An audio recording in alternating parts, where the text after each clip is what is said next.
Conhecem aquela sensação de estar no limite, de quase desistir de tudo aquilo que você sempre sonhou? Eu conheço. Essa é Larissa. Ela tem 29 anos e ela é médica. Quando me formei, achei que estava pronta para tudo. A faculdade te ensina a ciência, os procedimentos, mas ninguém te prepara para o peso emocional de segurar uma vida nas mãos. E muito menos para quando ela escapa por entre seus dedos. Nos meus primeiros meses no hospital, a realidade me atingiu como um soco. Cada paciente que eu perdia, cada família desesperada que eu precisava consolar, era como se um pedaço de mim fosse junto. Eu chegava em casa e só conseguia chorar. Chorava de frustração, de tristeza, de impotência.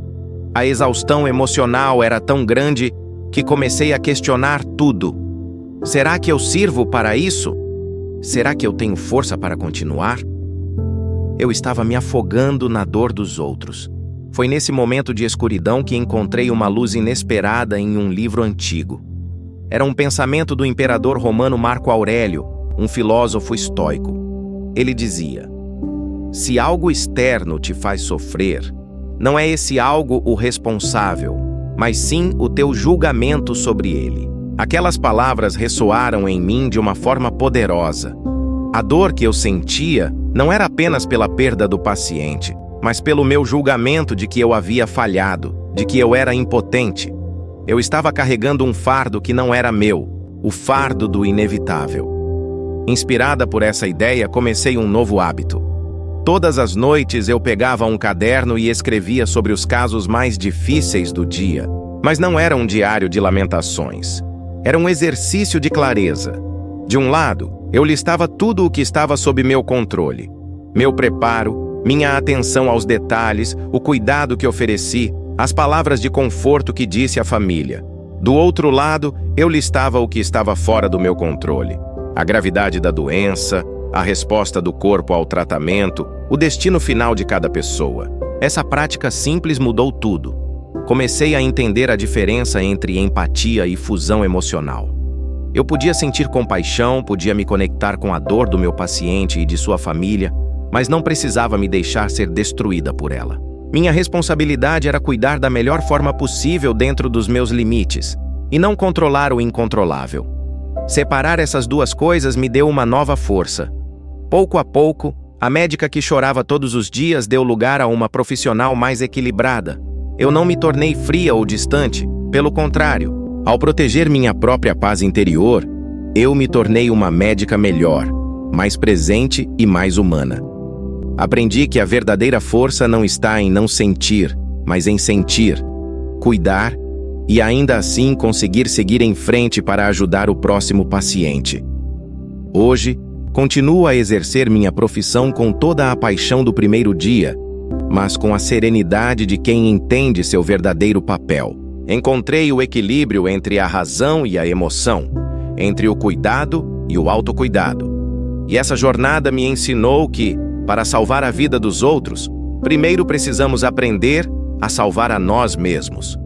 Se você já se sentiu sobrecarregado ou encontrou uma forma de equilibrar suas emoções em uma profissão desafiadora, compartilhe nos comentários. Agora me diga, você já se sentiu invisível? Como se o mundo passasse por você sem notar o seu esforço, o seu suor, a sua luta diária? Se sim, a história de hoje vai tocar fundo na sua alma. Esta é a jornada de Jonas, um homem que encontrou sua força interior no lugar mais inesperado, o asfalto quente da cidade. Jonas tinha 31 anos e uma vida que parecia estável. Um emprego formal, uma rotina previsível. Mas, como acontece com muitos de nós, o chão sumiu debaixo dos seus pés. O desemprego bateu à porta e, de repente, a única opção viável foi se tornar entregador de aplicativo. A liberdade de fazer o próprio horário soava bem, mas a realidade era outra. Eram horas intermináveis sob sol e chuva, pedalando ou pilotando por quilômetros, sentindo o corpo gritar de cansaço. Pior do que a exaustão física era o peso da invisibilidade. Para muitos, ele era apenas um vulto, uma peça anônima na engrenagem da cidade. Jonas sentia o preconceito velado, os olhares de indiferença, a frustração de não ser visto como uma pessoa, mas como uma função. Ele se sentia pequeno, descartável. A cada noite, ao voltar para casa, o desânimo era seu companheiro mais fiel. A dignidade parecia ter ficado para trás, junto com o antigo emprego. Até que um dia, em uma busca desesperada por algum sentido, Jonas encontrou uma frase do filósofo estoico Sêneca: "Nenhum vento é favorável a quem não sabe para onde vai." Aquelas palavras o atingiram como um raio. Ele percebeu que estava à deriva, reagindo apenas às dificuldades, sem um propósito, sem um destino. Ele não podia controlar o trânsito, o clima ou a opinião dos outros, mas podia sim controlar sua própria mente, sua própria atitude.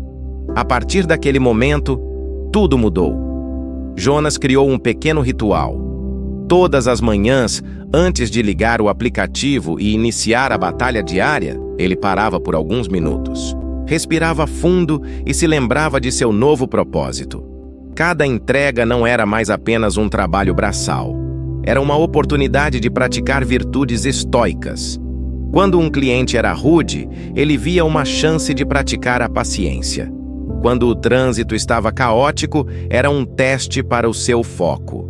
E ao entregar cada pedido com cuidado e um sorriso, mesmo que não fosse correspondido, ele estava praticando a honra.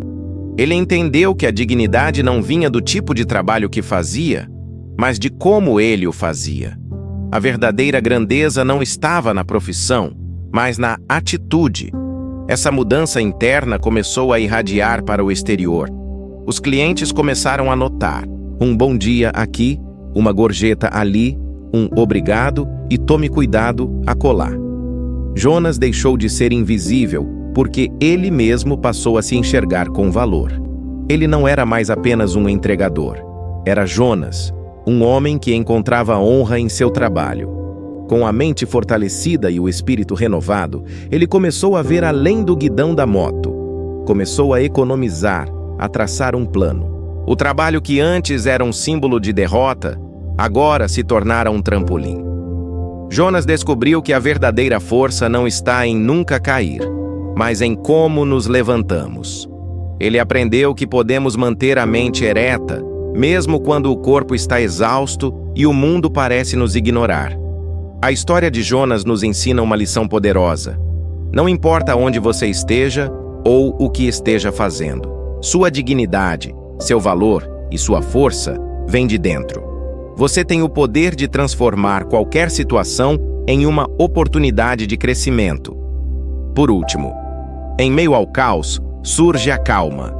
Você já se sentiu sobrecarregado, como se o mundo estivesse desabando ao seu redor e você não tivesse controle de nada?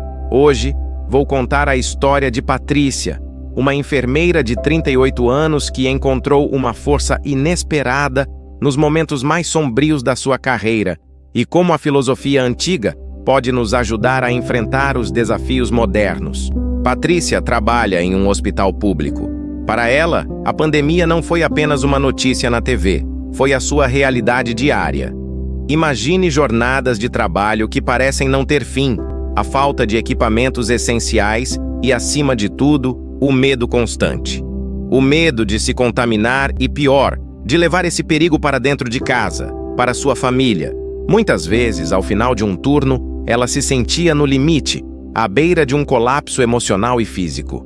A pressão era esmagadora e a sensação de impotência parecia tomar conta de tudo.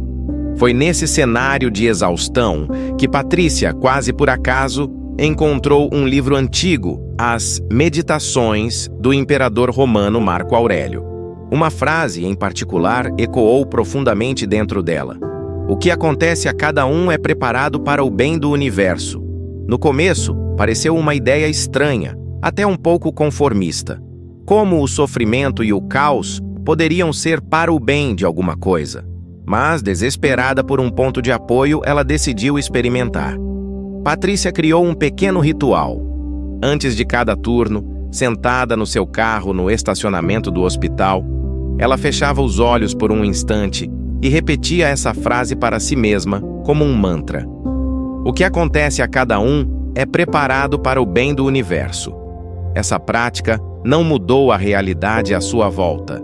A escassez de recursos continuava, os pacientes ainda chegavam em estado grave. Mas algo dentro dela começou a mudar. Ela passou a aplicar o princípio fundamental do estoicismo: focar naquilo que estava sob seu controle. Ela não podia controlar a falta de leitos ou a gravidade da doença, mas podia controlar a qualidade do seu cuidado. Podia controlar a maneira como falava com um paciente assustado, a atenção que dava a um colega exausto, o seu profissionalismo em cada procedimento. Em vez de se angustiar com o caos externo, que era incontrolável, ela canalizou toda a sua energia para a sua própria esfera de ação. O seu trabalho, a sua presença, a sua compaixão. Essa mudança de perspectiva foi transformadora. Patrícia começou a encontrar uma serenidade que ela mesma não achava possível. Ela aprendeu a navegar pelas situações mais tensas com uma calma que impressionava. Seus colegas, que também estavam no limite, começaram a vê-la como um pilar, uma referência de estabilidade e força.